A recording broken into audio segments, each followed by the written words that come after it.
Hola a todo el mundo, mi nombre es Andrea, soy profe de filosofía y les voy a estar grabando este video que va a ser como una especie de complemento para introducir a nociología, al problema de nociología, que es la unidad 1 del programa de segundo de bachillerato, o sea de quinto.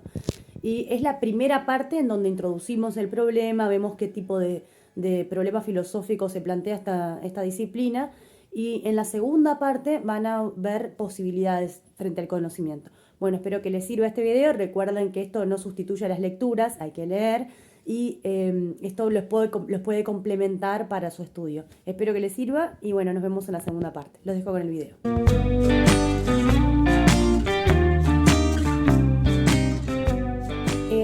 Como todos saben, el programa de quinto se centra en el problema del conocimiento.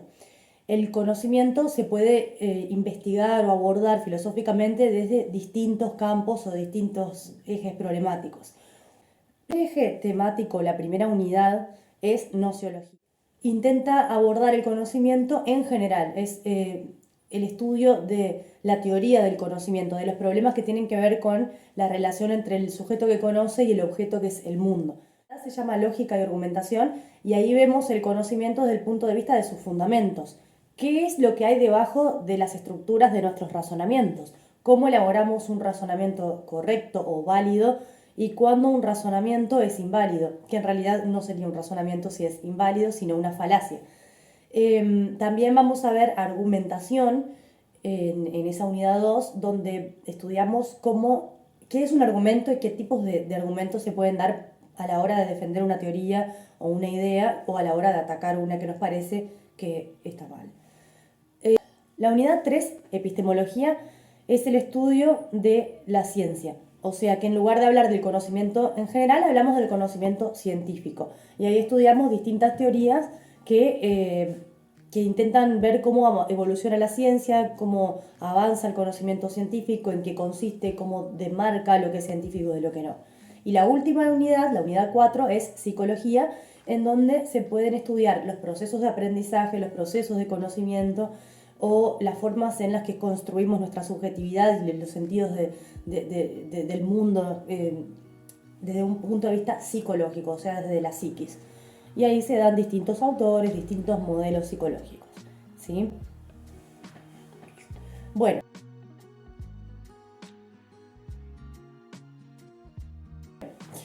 Como dijimos, la unidad 1 se llama nociología. Hay que ver primero algunas precisiones que son más terminológicas o más etimológicas y que en realidad tienen que ver con nuestra habla, ¿sí? Formas de poder aprender a estudiar una palabra o abordarla es viendo su raíz etimológica. Y nociología se compone de dos raíces. La primera significa gnosis, que es conocimiento, y como todas las palabras que terminan en logía, viene de logos, que en griego significaba discurso, palabra, orden. Entonces son aquellas disciplinas o el estudio del abordaje de lo primero que esté en la raíz. En este caso, el estudio del conocimiento, ¿sí? Bien, pero ¿qué pasa? Nosotros hablamos en filosofía de teoría del conocimiento, pero puede pasar que ustedes estén estudiando autores anglosajones o autores alemanes y ellos utilizan el término epistemology para referirse a los problemas que nosotros denominamos nociológicos o de la teoría del conocimiento, porque utilizan como sinónimo de teoría del conocimiento epistemología. Y nosotros utilizamos epistemología para referirnos a la filosofía de la ciencia. Entonces, nosotros hablamos de nociología para referir al conocimiento en general, en el habla hispana, y epistemología para referir al conocimiento científico. Y en otros lugares pueden encontrar epistemología para referir al conocimiento en general y filosofía de la ciencia para referir a lo que nosotros llamamos epistemología. ¿Por qué eso? Por si les llegara a tocar que están estudiando un autor y que ven que dice problemas epistemológicos y se relacionan al conocimiento. Eso es así. Puede pasar que diga epistemológico, tiene que ver con el conocimiento. Bien, a lo largo de la historia del pensamiento filosófico, la filosofía se ha ocupado de una cantidad de problemas, que es la realidad, que es el ser, que es, yo qué sé, el bien, que es el mal, que es el conocimiento. Y todos esos problemas se van profundizando y generan distintas disciplinas filosóficas, ¿sí? Dentro de la nociología, que es una disciplina filosófica, existen una cantidad de problemas también. Ahora bien, el problema por el conocimiento y por entender cómo abordamos, cómo conocemos la realidad, es un problema que estuvo siempre a lo largo de la historia del pensamiento humano. Pero como interés casi absoluto de la filosofía, tiene un momento histórico que es en la modernidad, ¿tá? Vamos a ver por qué pasa eso. Antes, en la antigüedad y algunos teóricos de la Edad Media, lo que se centraban principalmente era en entender el problema del ser o de la realidad. Por ejemplo, si nosotros vamos a los antiguos griegos, los presocráticos, su interés era entender de qué estaba compuesta la realidad, cuál era el principio último o arjé que constituía la realidad. Y para eso, en realidad ellos estaban en un plano metafísico u ontológico, se estaban refiriendo al cosmos, al universo. Y la cosmología es una parte de la metafísica, ¿tá? Después, en la época socrática, Sócrates, Platón, Aristóteles, en donde la filosofía se va a volver mucho más sistemática, mucho más unida. El problema fundamental es qué es la realidad, qué es el ser, ¿sí? Y el conocimiento, si bien es un problema que van a estudiar, está subordinado al problema ontológico, o sea, al problema de la realidad, ¿sí? También sucede en la Edad Media, en donde la rama principal es la teología y se asocia al ser con Dios, y todo en general está relegado a fines metafísicos u ontológicos. ¿Qué es lo que sucede? ¿Por qué se da este interés mucho mayor en la modernidad sobre los problemas nociológicos que en la antigüedad, en donde la nociología estaba en algún sentido subordinada a la ontología? Bueno, lo que sucede es que hacia el Renacimiento, o sea, hacia la caída de la Edad Media, comienzan a haber una serie de cambios enormes en Europa, en el conocimiento occidental, que tienen que ver con movimientos históricos, movimientos sociales, movimientos a nivel científico, que sacuden un poco las bases epistémicas, o sea, las bases del conocimiento de los seres humanos.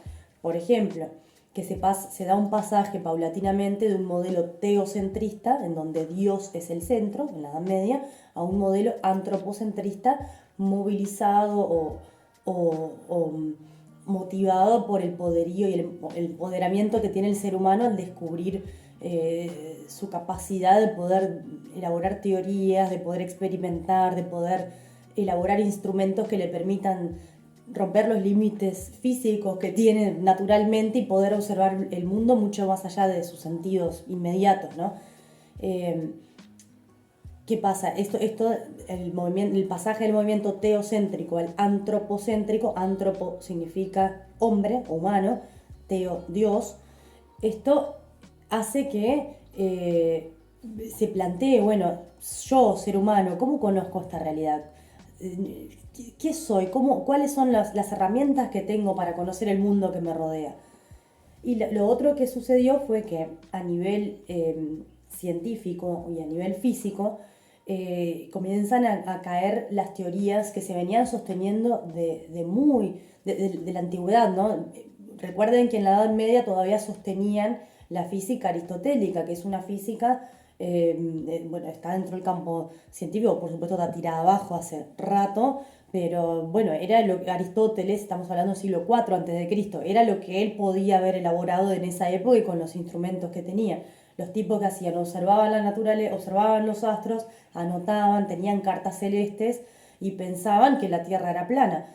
Entonces elaboraban un método para explicar cómo funcionaba la rotación de los astros. Y bueno, estamos hablando de que la Edad Media es del siglo V al XV, del siglo V después de Cristo al XV, y Aristóteles está en el 4 antes de Cristo. Entonces, fíjense todo el tiempo que se sostiene esa física y la astronomía de Ptolomeo. Hasta que, bueno, Copérnico y algunos autores en el Renacimiento comienzan a postular la idea de que la Tierra de repente no es el centro del universo, sino que es un planeta más que gira, orbita alrededor del Sol, el Sol una estrella más. Y tienen que pensar en lo revolucionaria que es esa idea en ese momento, ¿no? Eso sacude las bases del dogma de la Iglesia, o sea, el dogma religioso que que plantea que la Tierra es el lugar elegido y que es el centro del universo, y además la física aristotélica, que era una física consolidada, ¿sí? Un dato curioso es que Copérnico publicó su libro el último año, o sea, publicó y murió como diciendo, chao, les dejo esto.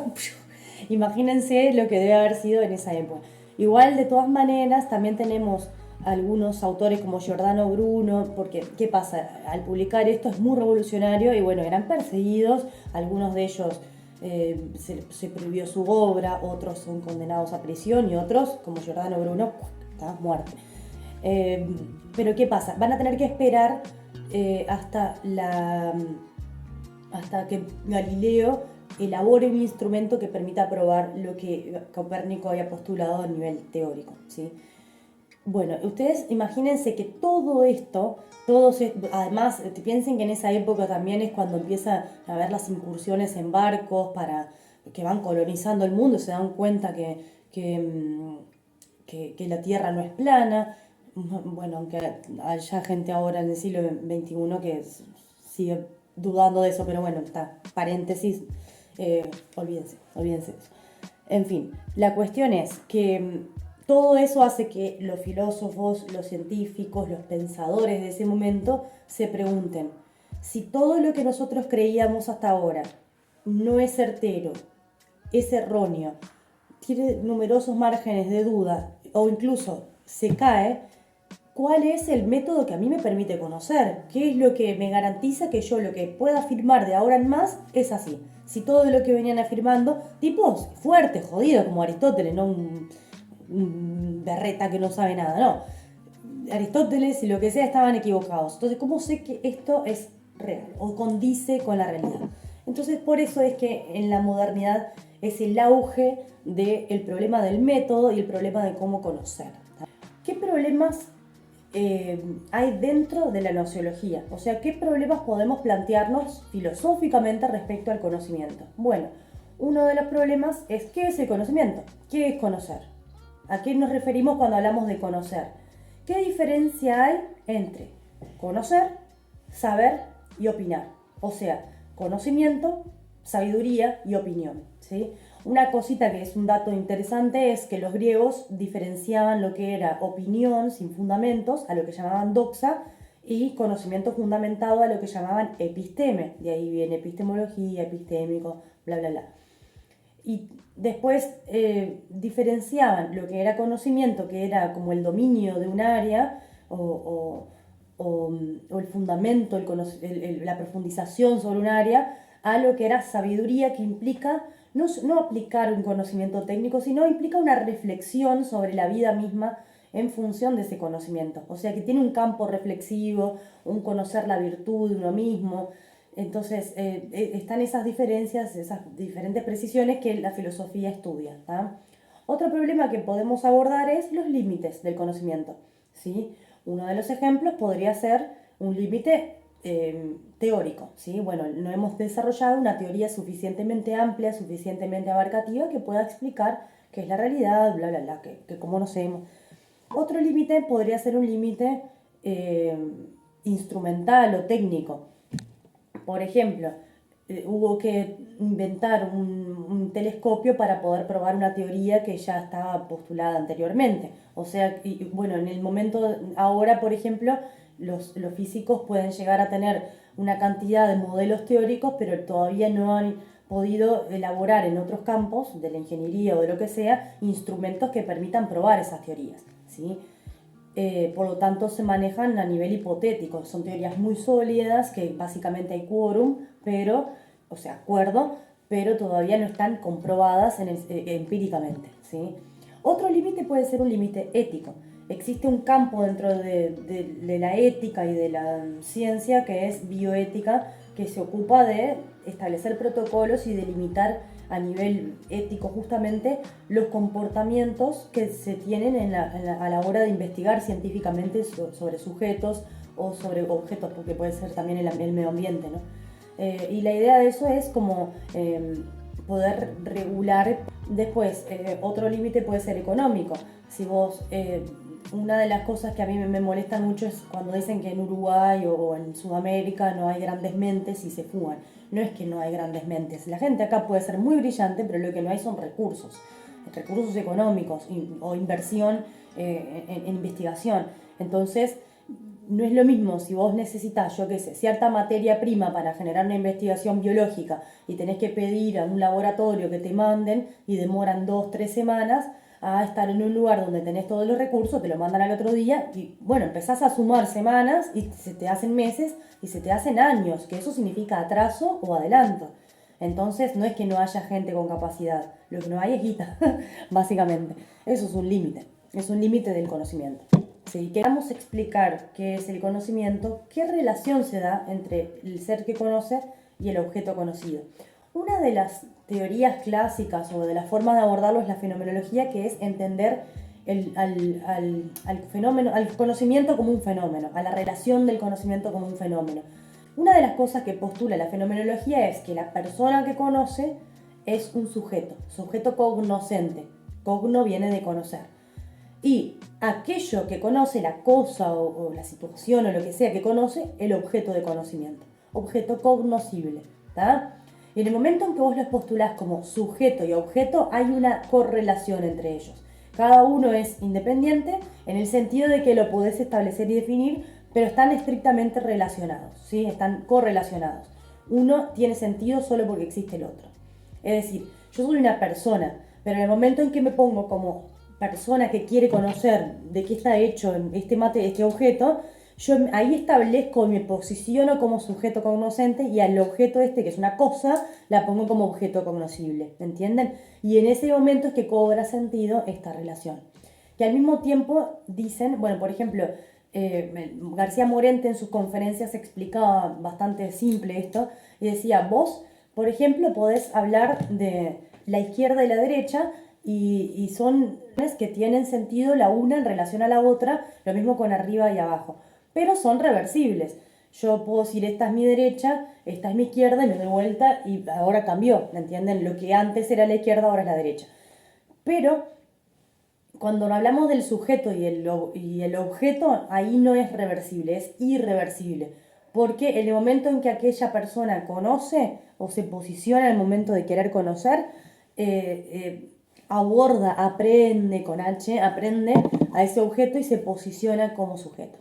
Hay obviamente algunas críticas más contemporáneas en muchas escuelas de pensamiento que hablan de que el objeto de conocimiento también puede ser un sujeto, personas por ejemplo, y que hay una retroalimentación, que a veces el conocimiento se da del objeto de conocimiento hacia el sujeto también, y que en definitiva esto de la objetividad y la subjetividad es algo muy arbitrario, ¿tá? Pero eso está como para otro video. También hay estudios sobre cómo se da esta relación. Cuando yo conozco algo, conozco una realidad que me está dada a mis sentidos, o sea, la realidad está ahí y se me presenta entre los sentidos, o es una realidad que yo construyo en la medida que yo tengo insumos o vengo equipada para conocer el mundo de tal forma y no puedo conocerlo saliéndome de esa forma porque soy un ser humano. Podré crear instrumentos y lo que sea, pero soy un ser humano y tengo una forma de categorizar el mundo y ese mundo en algún punto lo construyo. Esto no quiere decir que construyo el mundo, sino que construyo la forma de entender ese mundo y su funcionamiento. Y otra es esta idea de la retroalimentación entre el sujeto y el objeto, ¿sí?